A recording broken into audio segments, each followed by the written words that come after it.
KTV ವೀಕ್ಷಕರಿಗೆ ನಮಸ್ಕಾರಗಳು. ಮಕ್ಕಳ ಸುರಕ್ಷತೆಗೆ ಪಲ್ಸ್ ಪೋಲಿಯೋ ಹನಿ ಹಾಕಿಸಿ ಗೋಪಾಲ ಕೃಷ್ಣೇಗೌಡ.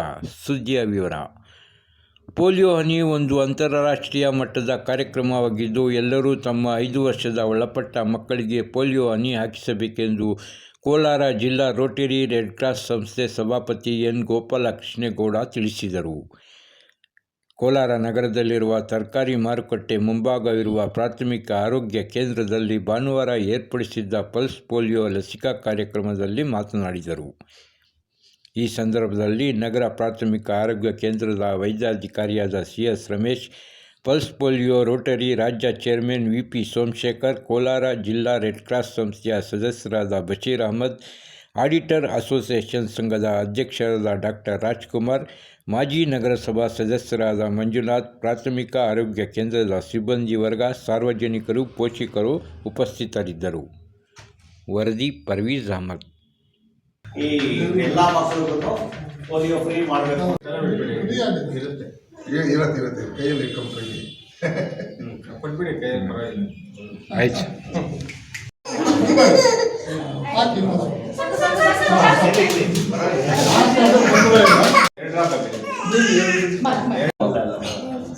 ಇಲ್ಲ ಅದರೊಳಗೆ ಇಲ್ಲ ಬಿಡಿ. ಆಯ್ತು. ಇಂಥ ಮನುಷ್ಯ ನಮ್ಮ ಕೋಲಾರಲ್ಲಿ ಇರೋದು, ನಮ್ಮ ಕೋಲಾರಕ್ಕೆ ಸಿಕ್ಕಿರೋದು ನಮ್ಮೆಲ್ಲರೂ ಪುಣ್ಯ ಅಂತ ಕೂಡ ಹೇಳ್ಬೋದು.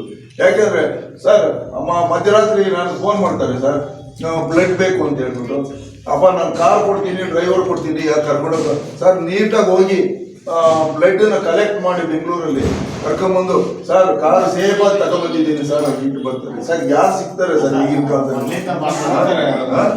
ಅಂದ್ರೆ ನಿಜವಾಗ್ಲೂ ಅವ್ರ ಬಗ್ಗೆ ಎಷ್ಟು ನನಗೆ ನನ್ನ ಎಕ್ಸ್ಪೀರಿಯನ್ಸ್ ಅಲ್ಲಿ 26 ವರ್ಷದಿಂದ ನಾನು ಅವ್ರು ನೋಡ್ತಾ ಇದ್ದೀನಿ. 26 ವರ್ಷದಿಂದ ನನ್ನ ಜೊತೆಯಲ್ಲಿ ಅವರು ನಮ್ಮ ಸಮಾಜಕ್ಕೆ ಸೇವೆ ಕೊಡ್ತಾ ಇದ್ದಾರೆ. ಅವರಲ್ಲಿ ಒಂದು ಭಾಗ ಅಷ್ಟೇ ನಾವು ಮಾಡೋಕ್ಕಾಗೋದು. ಬಟ್ ಅವರು 100% ಅವ್ರ ಇನ್ವಾಲ್ವ್ಮೆಂಟ್ ಇದ್ದಾರೆ. ಮತ್ತೆ ಅವ್ರಿಗೆ ದೇವರು ಒಳ್ಳೇದು ಮಾಡಲಿ ಅಂತ ಹೇಳ್ತೀನಿ ಸರ್. ಇದು ಯಾರಾದ್ರೂ ನಮಸ್ಕಾರ. ಈ ದಿನ ಮಕ್ಕಳಿಗೆ ಲಸಿಕೆ ನೀಡ್ತಕ್ಕಂಥದ್ದು ಕಾರ್ಯಕ್ರಮನ ಈ ಒಂದು ಪ್ರಾಥಮಿಕ ಆರೋಗ್ಯ ಕೇಂದ್ರದಲ್ಲಿ ಯಾವ ದಿನ, ಯಾವ ತಾರೀಕು ಸರ್ ಈ ದಿನ ಅಂದರೆ? 21/12/2025 ಡಿಸೆಂಬರ್ ತಿಂಗಳು. ಪ್ರತಿ ವರ್ಷ ಡಿಸೆಂಬರ್ ತಿಂಗಳು 21ನೇ ತಾರೀಕು ಪೋಲಿಯೋ ಮಕ್ಕಳಿಗೆ ಲಸಿಕೆ ನೀಡತಕ್ಕಂಥ ಕಾರ್ಯಕ್ರಮ. ಪೂರ್ವಭಾವಿಯಾಗಿ ಇದನ್ನ ಎಲ್ಲ ಜನರಿಗೂ ಅರ್ಥ ಆಗಲಿಕ್ಕೆ ನಮ್ಮದೇ ಒಂದು ಓರಿಯೆಂಟೇಷನ್ ಕಾರ್ಯಕ್ರಮ ಅಂತ ಮಾಡ್ತೀವಿ. ಮನೆಯ ಪೋಲಿಯೋ ಜಾಥಾ ಕಾರ್ಯಕ್ರಮ ಅಂತ ಮಾಡ್ತೀವಿ. ಅವ್ರಿಗೆಲ್ಲರಿಗೂ ಅರಿವು ಮೂಡಿಸ್ಲಿಕ್ಕೆ ನಮ್ಮ ಸಮಾಜದಲ್ಲಿ ಜನರಿಗೆ. ಅದಾದ ನಂತರ 21ನೇ ತಾರೀಕು ಡಿಸೆಂಬರು ಪ್ರತಿ ವರ್ಷ ನಾವು ಮೊದಲನೇ ಹಂತವಾಗಿ ಪೋಲಿಯೋ ಲಸಿಕೆ ನೀಡತಕ್ಕಂಥ ಒಂದು ಕಾರ್ಯಕ್ರಮನ ನಾವು ಹಮ್ಮಿಕೊಂಡಿದ್ದೇವೆ. ಈಗಾಗಲೇ ಪೋಲಿಯೋ ಮುಕ್ತ ಭಾರತ ದೇಶ ಆಗಿದೆ. ನಮ್ಮ ಉದ್ದೇಶ ಪೋಲಿಯೋ ಮುಕ್ತ ಭಾರತ ದೇಶ ಅಲ್ಲ, ಪೋಲಿಯೋ ಮುಕ್ತ ಪ್ರಪಂಚ. ನಮ್ಮ ಇಡೀ ಪ್ರಪಂಚದಲ್ಲಿ ರೋಟರಿ ಸಂಸ್ಥೆ ಸಂಪೂರ್ಣ ಎಲ್ಲ ದೇಶಗಳಲ್ಲಿ ಕೂಡ ಈ ಪೋಲಿಯೋ ಲಸಿಕೆ ನೀಡ್ತಕ್ಕಂಥ ಒಂದು ಕಾರ್ಯಕ್ರಮಕ್ಕೆ ಏನು ಖರ್ಚು ವೆಚ್ಚ, ಇದರ ಒಂದು ಸಾಧಕ ಬಾಧಕ ಏನಿದೆಯೋ ಸಂಪೂರ್ಣ ಕೂಡ ಸರ್ಕಾರಿಯೇತರ ಒಂದು ಒಳ್ಳೆ ಕಾರ್ಯಕ್ರಮ ಮಾಡ್ತಾ ಇರೋದು ಅಂತಂದರೆ ರೋಟರಿ ಸಂಸ್ಥೆ ಅಂತ ಹೇಳ್ಬಿಟ್ಟು ಹೇಳಲಿಕ್ಕೆ ನಾನು ಇಷ್ಟಪಡ್ತೇನೆ. ಇದರ ಒಂದು ಸಂಪೂರ್ಣ ಜವಾಬ್ದಾರಿ ರೋಟರಿ ಸಂಸ್ಥೆ ವಹಿಸ್ಕೊಂಡಿರೋದ್ರಿಂದ ಇದನ್ನು ನಿರಂತರವಾಗಿ 26 ವರ್ಷಗಳಿಂದ ಈ ಒಂದು ಕಾರ್ಯಕ್ರಮನ ನಾವು ಮೂಡ್ತಾ ಬಂದಿದ್ದೀವಿ. ಜೊತೆಗೆ ರೋಟರಿ ಸಂಸ್ಥೆ ಅಂತಂದರೆ ಪ್ರಪಂಚದ ಜನರಿಗೆ ನಿಷ್ಠಾವಂತ ಸೇವೆ ಮಾಡ್ತಕ್ಕಂಥ ಸಂಸ್ಥೆ ಅಂತ ಹೇಳಿದ್ರೆ ನಿಷ್ಠಾವಂತ ನಿಸ್ವಾರ್ಥ ಸೇವೆನ ಮಾಡ್ತಾ ಬಂದಿದ್ದೀವಿ. ಈಗಾಗಲೇ ಪ್ರತಿ ವರ್ಷ 26 ವರ್ಷಗಳಿಂದನೂ ನಮ್ಮ ಈ ಭಾಗದ ಕೋಲಾರ ಜಿಲ್ಲೆಯ ಜನತೆಗೆ ಕೈ ಮತ್ತು ಕಾಲು ಕಳ್ಕೊಂಡಿರ್ತಕ್ಕಂಥ ಜನರಿಗೆ ನಾವು ನಿರಂತರವಾಗಿ ನಾವು ಕೋಲಾರದಿಂದ ಬಸ್ ತಗೊಂಡೋಗಿ ಜೈಪುರ್ ಲಿಮ್ ಕ್ಯಾಂಪ್ಸ್ ನಮ್ಮ ಬೆಂಗಳೂರಲ್ಲಿ ವ್ಯವಸ್ಥೆ ಮಾಡಿರ್ತೀವಿ ನಮ್ಮ ರೋಟರಿ ಇಂಟರ್ನ್ಯಾಷನಲ್ ಇಂದನೂ. ಅದಕ್ಕೆ ಎಲ್ಲ ಪ್ರಾಥಮಿಕ ಆರೋಗ್ಯ ಕೇಂದ್ರಗಳಿಗೂ DSಗೂ ಮತ್ತು DHOಗೂ ಮಾಹಿತಿ ಇದೆ. ಇದು ಎಲ್ಲ ಪ್ರಾಥಮಿಕ ಆರೋಗ್ಯ ಕೇಂದ್ರಗಳಲ್ಲಿ ಅಂತ ಅಂಗವಿಕಲರು ನೋಂದಾಯಿಸ್ಕೋಬೇಕು. ಅವ್ರದ್ದು ಒಂದು ಅಂಗವಿಕಲತೆ ಒಂದು ಫೋಟೋ ಮತ್ತು ಆಧಾರ್ ಕಾರ್ಡ್, ಮತ್ತು ನಾವು ಇನ್ನೇನು ಕೇಳೋದಿಲ್ಲ. ನಾವು 1ನೇ ತಾರೀಕುವರೆಗೂ ಅವರು ನೋಂದಾಯಿಸಿಕೊಂಡು ನಮ್ಮ ಗಮನಕ್ಕೆ ತರ್ತಾರೆ. ಡಾಕ್ಟರ್ಸ್, PHC ಸೆಂಟರ್ ಡಾಕ್ಟರ್ಸ್ ತರ್ತಾರೆ. ನಾವು ಅವರಿಗೆ 3ನೇ ತಾರೀಕಿಂದ ಇಲ್ಲಿ ಬಸ್ KSRTC ಬಸ್ ಸ್ಟ್ಯಾಂಡ್ ಪಕ್ಕದಲ್ಲಿ ರಾಮಕುಮಾರಿ ಆಶ್ರಮದ ಹತ್ತಿರದಿಂದನೂ ನಾವು ಉಚಿತವಾಗಿ ಒಬ್ಬ ಅಂಗವಿಕಲರು ಅವ್ರ ಜೊತೆಗೆ ಒಬ್ಬರು ಅಟೆಂಡರು ಅವರಿಬ್ಬರಿಗೂ ಮೂಲಭೂತ ಸೌಕರ್ಯಗಳು, ವಸತಿ ಮತ್ತು ಅವರ ಟ್ರಾನ್ಸ್ಪೋರ್ಟೇಷನ್ ಎಲ್ಲ ನಾವೇ ರೋಟರಿ ಸಂಸ್ಥೆನೇ ಭರಿಸ್ಕೊಂಡು ಅವ್ರನ್ನ ಕರ್ಕೊಂಡು ಹೋಗಿ ಮೊದಲನೇ ದಿವಸ ಅವ್ರಿಗೆ ಇದು ಕಾಲಿಗೆ ಮೆಜರ್ಮೆಂಟು, ಕೈ ಅಥವಾ ಕಾಲಿಗೆ ಮೆಜರ್ಮೆಂಟ್ ತಗೊಳ್ತಾರೆ. 2ನೇ ದಿವಸ ಜೋಡಣೆ ಮಾಡ್ತಾರೆ. ಮತ್ತೆ ಬಸ್ಸಲ್ಲಿ ಕರ್ಕೊಂಬಂದು ಅವ್ರನ್ನ ಅದೇ ಸ್ಥಳಕ್ಕೆ ಬಿಡ್ತೀವಿ. ಈ ಥರ ನಿರಂತರವಾಗಿ ಮಾಡ್ಕೊತ ಬಂದಿದ್ದೀವಿ. ಇದು ಒಂದೇ ಅಲ್ಲ, ನೀವು ಗಿಡ ನೆಡುವಂಥ ಕಾರ್ಯಕ್ರಮ ಇರ್ಬೋದು. ಆಮೇಲೆ ನಮ್ಮ ಆದ್ಯತೆ ಮೊದಲನೇದು ಆರೋಗ್ಯ. ರೋಟರಿ ಸಂಸ್ಥೆಯ ಆದ್ಯತೆ ಮೊದಲನೇದು ಆರೋಗ್ಯ, 2ನೇದು ವಿದ್ಯಾಭ್ಯಾಸ. ಶಾಲಾ ಮಕ್ಕಳಿಗೆ ಉಚಿತವಾಗಿ ಅವರಿಗೆ ಒಂದು ಏನಂತೀವಿ ನಾವು ಪುಸ್ತಕಗಳು, ಲೇಖನ, ಅವರಿಗೆ ಅಗತ್ಯವಾದಂಥ ಅಗತ್ಯ ವಸ್ತುಗಳನ್ನು ನೀಡುವುದರ ಜೊತೆಗೆ ಅವರಿಗೆ ಫಸ್ಟ್ ಏಡ್ ಟ್ರೈನಿಂಗ್. ಯಾಕೆಂತಂದರೆ ಈ ಫಸ್ಟ್ ಏಡ್ ಟ್ರೈನಿಂಗ್ ಅವರಿಗೆ ನಾವು ಕೊಟ್ಟರೆ ಅವ್ರು ಏನು ಮಾಡ್ತಾರೆ ಅಂತಂದರೆ ನೆಕ್ಸ್ಟ್ ಇದು ಸೈನ್ಸ್ನಲ್ಲಿ ಹೋಗ್ತಕ್ಕಂಥ ಏನು ಮೆಡಿಕಲ್ ರಿಲೇಟೆಡ್ ಕೋರ್ಸ್ಗಳಿಗೆ ಹೋಗೋರಿಗೆ ಒಂದು ರೀತಿ ಅನುಕೂಲ ಆದರೆ, ಮೆಡಿಕಲ್ ರಿಲೇಟೆಡ್ ಅಲ್ಲದೆ ಇರೋವಂಥವ್ರಿಗೆ ಒಂದು ರೀತಿ ಅನುಕೂಲ ಆಗುತ್ತೆ. ಕಾರಣ ಏನು ಅಂತಂದರೆ, ಈಗ ನೋಡಿ ಇವತ್ತಿನ ಒಂದು ಊಟದ ವ್ಯವಸ್ಥೆಗಳಲ್ಲಿ, ಲೈಫ್ ಸ್ಟೈಲಲ್ಲಿ ಅವರಿಗೆಲ್ಲನೂ ಕೂಡ ಸುಮಾರು 40 ವರ್ಷದ ಒಳಗಡೆ, 40 ವರ್ಷ ಅಲ್ಲ, 25-35 ವರ್ಷದ ಒಳಗಡೆ ಇರ್ತಕ್ಕಂಥವ್ರಿಗೆ ಕಾರ್ಡಿಯಾಕ್ ಪ್ರಾಬ್ಲಮ್ಸು ತುಂಬ ಜಾಸ್ತಿ ಇದೆ. ಅವರಿಗೆ CPU ಅಂತ ಏನು ಹೇಳ್ತಾರೆ ಅದರ ಬಗ್ಗೆ ಅರಿವು ಮತ್ತು ಟ್ರೈನಿಂಗನ್ನು ಕೊಟ್ಟರೆ ಅಟ್ಲೀಸ್ಟು ನಮ್ಮ ಒಂದು ಪ್ರಯತ್ನಕ್ಕೆ ಸಾರ್ಥಕತೆ ಆಗತ್ತೆ ಅಂತ ಹೇಳ್ತಾ ಭಾವಿಸ್ತಾ, ಎಲ್ಲ ಇವತ್ತಿನ ಯುವ ಮಿತ್ರರಲ್ಲಿ, ಯುವಕರಲ್ಲಿ ಇಂಥ ಒಂದು ಸಮಾಜಮುಖಿ ಕಾರ್ಯಕ್ರಮಗಳ ಬಗ್ಗೆ ಅರಿವು, ಸಮಾಜಮುಖಿಯಾಗಿ ಅವರು ಸಮಾಜನ ಹೇಗೆ ಕಾಪಾಡಬೇಕಾಗತ್ತೆ, ಅವರು ಡಿಪೆಂಡರ್ಸ್ನ ಕನಿಷ್ಠ ಪಕ್ಷ ಬೇರೆ ಯಾರಿಗೂ ಇಲ್ಲದೆ ಇದ್ರೂ ಹೋಗಲಿ, ಅವರವ್ರ ಮನೆಗಳನ್ನ ಅವ್ರು ರಕ್ಷಣೆ ಮಾಡೋಷ್ಟು ಮಟ್ಟಿಗೆ ಅವರಿಗೆ ನಾವು ಅರಿವು ಮೂಡಿಸ್ಬೇಕು ಅನ್ನೋದು ನಮ್ಮ ಧ್ಯೇಯ ಮತ್ತು ಉದ್ದೇಶ ಆಗಿರುತ್ತದೆ.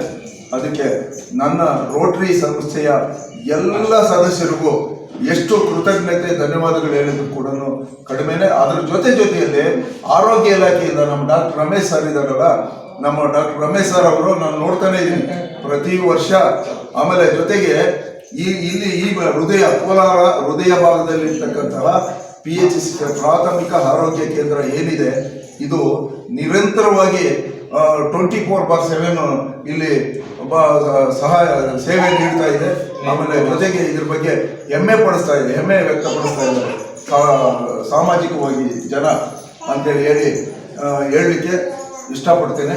ಮತ್ತು ನಮ್ಮ ಈ ಪಲ್ಸ್ ಪೋಲಿಯೋ, ಆಮೇಲೆ ಡಿಸ್ಟ್ರಿಕ್ಟ್ ಚೇರ್ಮನ್, ಡಿಸ್ಟ್ರಿಕ್ಟ್ ಅಲ್ಲ ನಮ್ಮದು ಡಿಸ್ಟ್ರಿಕ್ಟ್, ಸ್ಟೇಟ್ ನಿಮ್ಮದು ಚೇರ್ಮನ್, ಸ್ಟೇಟ್ ಚೇರ್ಮನ್ನು ನಮ್ಮ ಪೋಲಿಯೋಗೆ ಎಸ್ಪೆಷಲಿ ಪಲ್ಸ್ ಪೋಲಿಯೋಗೆ ಸ್ಟೇಟ್ಗೆ ಚೇರ್ಮನ್ ಮಾಡಿದ್ದೀವಿ ನಮ್ಮ ರೋಟರಿ ಸಂಸ್ಥೆಯಿಂದ, VP ಸೋಮಶೇಖರ್ ಅಂತ ಹೇಳ್ಬಿಟ್ಟು. ಅದರಿಂದ ರಾಷ್ಟ್ರೀಯ ಅಂತಾರಾಷ್ಟ್ರೀಯ ಅವಾರ್ಡ್ಗಳು ಸಹ ಅವರಿಗೆ ಸಿಕ್ಕಿದೆ. ನಾವೆಲ್ಲರೂ ಕೂಡ ಜೊತೆಯಲ್ಲಿ ಇರ್ತೀವಿ. ರೋಟರಿ ಸಂಸ್ಥೆ, ರೆಡ್ ಕ್ರಾಸ್ ಸಂಸ್ಥೆ, ನಾನು ಜಿಲ್ಲೆಗೆ ರೋಟರಿಯಲ್ಲಿ ಅಧ್ಯಕ್ಷರಾಗಿ, ಉಪರಾಜ್ಯಪಾಲರಾಗಿ, ಝೋನಲ್ ರಾಜ್ಯಪಾಲರಾಗಿ, ರೋಟರಿ ಸಂಸ್ಥೆಯಲ್ಲಿ ನಾನು ಉಪರಾಜ್ಯಪಾಲರಾಗಿ, ಝೋನಲ್ ರಾಜ್ಯಪಾಲರಾಗಿ, ಅಧ್ಯಕ್ಷರಾಗಿ ನಾನು ಸೇವೆ ಮಾಡಿರ್ತೀನಿ. ಈಗ ಈ ತಕ್ಷಣಕ್ಕೆ ನಾನು ಭಾರತೀಯ ರೆಡ್ ಕ್ರಾಸ್ ಸಂಸ್ಥೆಯ ಜಿಲ್ಲಾ ರಾಜ್ಯಪಾಲರಾಗಿ ಕೂಡ ನಾನು ಸೇವೆ ಮಾಡ್ತಾ ಇದ್ದೀನಿ. ಜಿಲ್ಲಾ ಸಭಾಪತಿಗಳಾಗಿ ನಾನು ಸೇವೆ ಸಲ್ಲಿಸ್ತಾ ಇರ್ತೀನಿ. ನನ್ನ ಜೊತೆಗೆ ನನ್ನ ಎಲ್ಲ ಸಹಮಿತ್ರರು ಇದ್ದಾರೆ. ನಮ್ಮ ಇಂಥ ಒಂದು ಸಮಾಜಮುಖಿ ಕಾರ್ಯಕ್ರಮಗಳಿಗೆ ಯೂತ್ಸ್ ಬರಬೇಕು, ಅವರು ಈ ಜವಾಬ್ದಾರಿ ತಗೋಬೇಕು ಅನ್ನೋ ಒಂದು ಆಸೆಯಿಂದ ನಾನು ಯೂತ್ಸಲ್ಲಿ ಅರಿವು ಮೂಡಿಸ್ತಾ ಇದ್ದೀನಿ. ಆ ಯೂತ್ಸ್ಗೆ ಮುಖಾಂತರ ನಮ್ಮ ಸಮಾಜಕ್ಕೆ ಒಳ್ಳೆಯದಾಗಬೇಕು ಅನ್ನೋ ಬಯಕೆಯಿಂದ ನಾವು ಇಂಥ ಎಲ್ಲ ಒಳ್ಳೆಯ ಕಾರ್ಯಕ್ರಮಗಳನ್ನು ಹಮ್ಮಿಕೊಂಡಿದ್ದೀವಿ. ಜೈ ಹಿಂದ್. ಇವಾಗ ತಾವು ಹೇಳಿದ್ರಿ ಸರ್, ಇವಾಗ ನೋಂದಣಿ ಮಾಡ್ಕೊಳ್ಳೋಕ್ಕೆ ಅಂಗವಿಕಲರು ಯಾರನ್ನು ಸಂಪರ್ಕಿಸ್ಬೇಕು, ಯಾವ ದೂರವಾಣಿ ಸಂಖ್ಯೆಗೆ ಸಂಪರ್ಕಿಸ್ಬೇಕು, ಎಲ್ಲಿ ಸ್ಥಳ ಆಗಿರಲಿ. ಯಾಕೆಂತಂದ್ರೆ ಅಂಗವಿಕಲರು ಅಂದರೆ ಸಾಮಾನ್ಯ ಜನಕ್ಕೂ ಕೂಡ ಕಾಳಜಿ ಇದೆ. ಅಂಥದ್ರಲ್ಲಿ ನಮ್ಮ ಕೋಲಾರ ಜಿಲ್ಲೆಯಲ್ಲಿ ಎಲ್ಲ ಪ್ರಾಥಮಿಕ ಆರೋಗ್ಯ ಕೇಂದ್ರಗಳು ಅಂದರೆ ಹೋಬಳಿ ಹೆಡ್ ಕ್ವಾರ್ಟರ್ಸ್ ಅಲ್ಲಿ ಇರ್ತವೆ. ನೋಂದಣಿ ಮಾಡ್ಕೊಳ್ಳೋಕ್ಕೆ ಯಾವ ನಂಬರ್ಗೆ ಸಂಪರ್ಕಿಸಬೇಕು, ಎಲ್ಲಿ ಸ್ಥಳದಲ್ಲಿ, ಯಾವ ಸ್ಥಳದಲ್ಲಿ, ಎಲ್ಲಿ? ಈಗ ಅವ್ರೇನು ಬರಲೇಬೇಕು ಅಂತೇನಿಲ್ಲ, ಫೋನಲ್ಲಿ ಕೂಡ ಮಾಡ್ಬೋದು.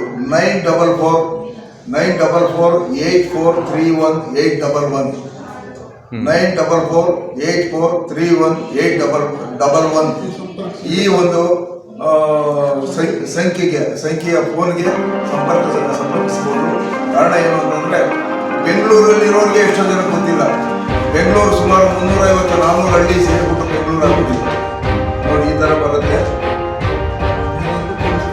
ಎಲ್ಲರಿಗೂ ತಿಳಿಸ್ತೀವಿ.